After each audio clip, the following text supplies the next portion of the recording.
आज की इस वीडियो में स्टूडेंट्स हम करेंगे क्लास 11 केमिस्ट्री के यूनिट नंबर 9 के तमाम एमसीक्यूज़। तो आइए इस वीडियो को स्टार्ट करते हैं। एमसीक्यूज़ नंबर 1 स्टूडेंट्स हमारे पास है for a hypothetical reaction x plus Y arrow z। Hypothetical reaction students कहते हैं फर्जी रिएक्शन को, यानी हमने सपोज़ किया है कि एक हमारे पास रिएक्शन है जिसके अंदर रिएक्टेंट्स मौजूद हैं x और y और प्रोडक्ट हमारे पास है z। आगे हमसे कहा है if the concentration of x is double, कि अगर हम कंसनट्रेशन को डबल कर दें x की, यानी x की कंसनट्रेशन को हम डबल कर दें, the rate increases by square, तो रेट ऑफ रिएक्शन हमारा इंक्रीज़ होगा bye square. And if the concentration of y is double the rate increases by twice. और अगर हम y की कंसनट्रेशन को डबल कर दें तो हमारा रेट ऑफ रिएक्शन इंक्रीज़ होगा bye twice. The experimental rate law of this reaction is, तो अगर हमसे कहा जाए कि रेट लॉ की एक्सप्रेशन लिखें इस रिएक्शन के लिए तो क्या होगी, यानी इस कंडीशन के अंदर। तो स्टूडेंट्स यहाँ पर हमारा सी ऑप्शन करेक्ट है। R इज़ इक्वल टू के और स्क्वायर ब्रैकेट्स के अंदर x लिखा है हमने और उसका किया हमने स्क्वायर, क्योंकि हमारी x की जो कंसनट्रेशन थी जब हम डबल कर रहे थे तो रेट हमारा इंक्रीज़ हो रहा था बाय स्क्वायर, तो लिहाजा हमने x का कर दिया स्क्वायर। और y की कंसनट्रेशन जब डबल हुई थी तो रेट हमारा इंक्रीज़ हो रहा था ट्वाइस, तो y की पावर आ जाएगी 1 और y को हमें रखना है स्क्वायर ब्रैकेट में।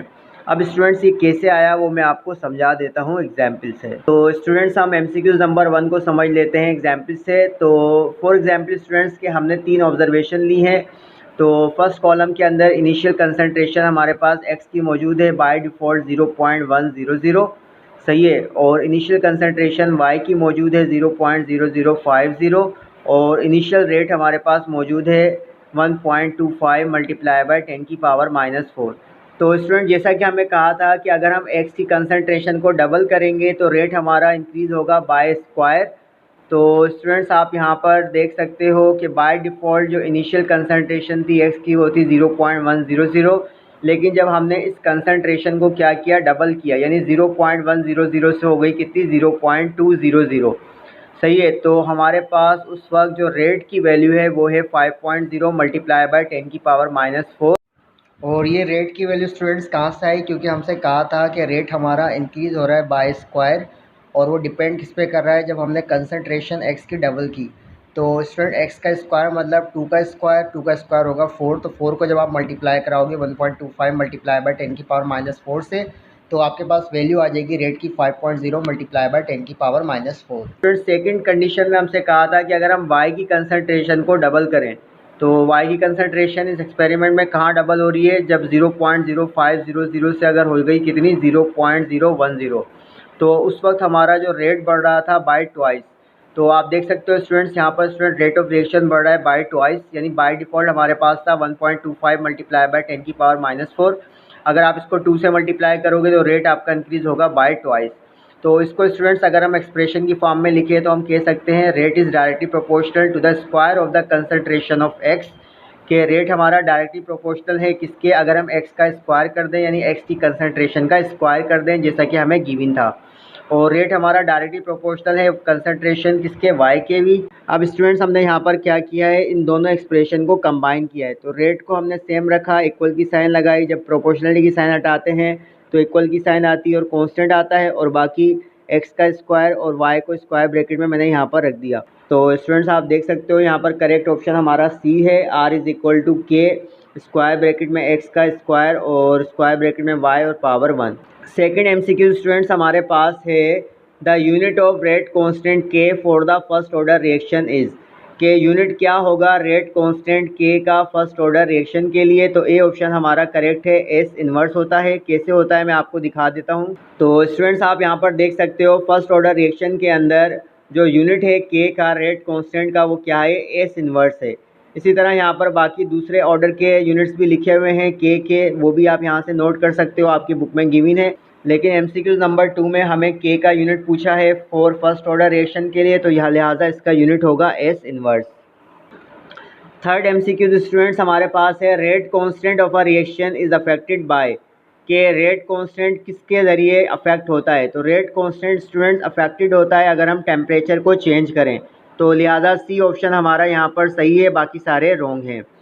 नंबर 4 MCQs हमारे पास है the purpose of using the catalyst in a chemical reaction is to change. इसका मतलब स्टूडेंट्स ये है कि जब हम किसी कैटलिस्ट को यूज़ करते हैं किसी केमिकल रिएक्शन में तो क्या चीज़ चेंज होती है, तो एक्टिवेशन एनर्जी चेंज होती है। सी ऑप्शन हमारा करेक्ट है, बाकी सब रॉन्ग है। 5 हमारे पास MCQs है the overall order of reactions to which the rate law is R is equal to k वो कौन सा ऑर्डर है जिसके लिए रेट लॉ हमारा हो जाता है, जिसमें रेट ऑफ रिएक्शन बराबर हो जाता है किसके, रेट कांस्टेंट के, तो वो हमारा कहलाता है ज़ीरो ऑर्डर। मैं आपको दिखा भी देता हूँ। तो स्टूडेंट्स आप यहाँ पर देख सकते हो ज़ीरो ऑर्डर के अंदर रेट हमारा बराबर हो गया किसके, रेट कांस्टेंट के। तो ज़ीरो ऑर्डर रिएक्शन के अंदर हमारा रेट बराबर हो जाता है के। नंबर 6 MCQs देख लेते हैं। आयनिक रिएक्शंस आर क्लासिफाइड इनटू के आयनिक रिएक्शन हमारे किसके अंदर आते हैं। तो स्टूडेंट्स आयनिक रिएक्शन बहुत ज़्यादा फास्ट रिएक्शंस होते हैं जैसा कि न्यूट्रलाइजेशन रिएक्शंस, लिहाजा सी ऑप्शन हमारा करेक्ट है, बाकी सब रॉन्ग है। नंबर 7 MCQs हमारे पास है the decomposition of H2O2 is inhibited by कि जब हम डिकम्पोज करते हैं H2O2 को तो उसके अंदर कौन सी कैटालिस्ट यूज़ होती है। तो स्टूडेंट्स मैं आपको दिखा देता हूँ, इसके अंदर यूज़ होती है हमारी ग्लिसरीन। जैसा कि स्टूडेंट्स आप यहाँ पर देख सकते हो जब हमने डिकम्पोज कराया H2O2 को तो हमारी कैटालिस्ट यूज़ हुई है ग्लिसरीन, और ये हमारी नेगेटिव कैटालिस्ट होती है, लिहाजा हमारा करेक्ट ऑप्शन कौन सा होगा, ग्लिसरीन। तो MCQs नंबर 7 का बी ऑप्शन हमारा करेक्ट है। नंबर 8 MCQ स्टूडेंट्स हमारे पास है the best alternative term for the velocity of reaction is के अल्टरनेटिव टर्म जो कि हम यूज़ कर सकते हैं वेलोसिटी ऑफ रिएक्शन के लिए वो कौन सी है, तो वो होती है स्टूडेंट इंस्टेंटेनियस रेट। तो हमारा डी ऑप्शन यहाँ पर करेक्ट है, बाकी सब रॉन्ग है। नंबर 9 MCQ स्टूडेंट्स हमारे पास है order of reaction is the power to which the concentration of reactant is. इसका मतलब स्टूडेंट्स ये है कि order of reaction basically power है या आप कह सकते हो एक्सपोनेंट है, किसका है, कंसंट्रेशन ऑफ रिएक्टेंट का, जो कि क्या होती है, रेज्ड होती है। बी ऑप्शन हमारा करेक्ट है, बाकी सब रॉन्ग है। नंबर 10 MCQ स्टूडेंट्स हमारे पास है in the reaction A arrow B the rate of disappearance is written as k rate of disappearance क्या होगा। तो रेट ऑफ डिसअपियरेंस का मतलब है स्टूडेंट्स के रिएक्टेंट आपका कन्वर्ट हो जाएगा प्रोडक्ट में, तो रिएक्टेंट एक तरह से आपका क्या होगा, डिसअपियर हो जाएगा। तो हम उसको कैसे लिख सकते हैं, -dA डिवाइड बाई dt। तो लिहाजा बी ऑप्शन हमारा यहाँ पर करेक्ट है, बाकी सब रॉन्ग है। तो स्टूडेंट्स वीडियो के अंदर जितने भी हमारे MCQs थे यूनिट नंबर 9 के वो हमने कर लिए। आज की इस वीडियो में हम इतना ही रखते हैं, फिर मिलेंगे। अल्लाह हाफिज़।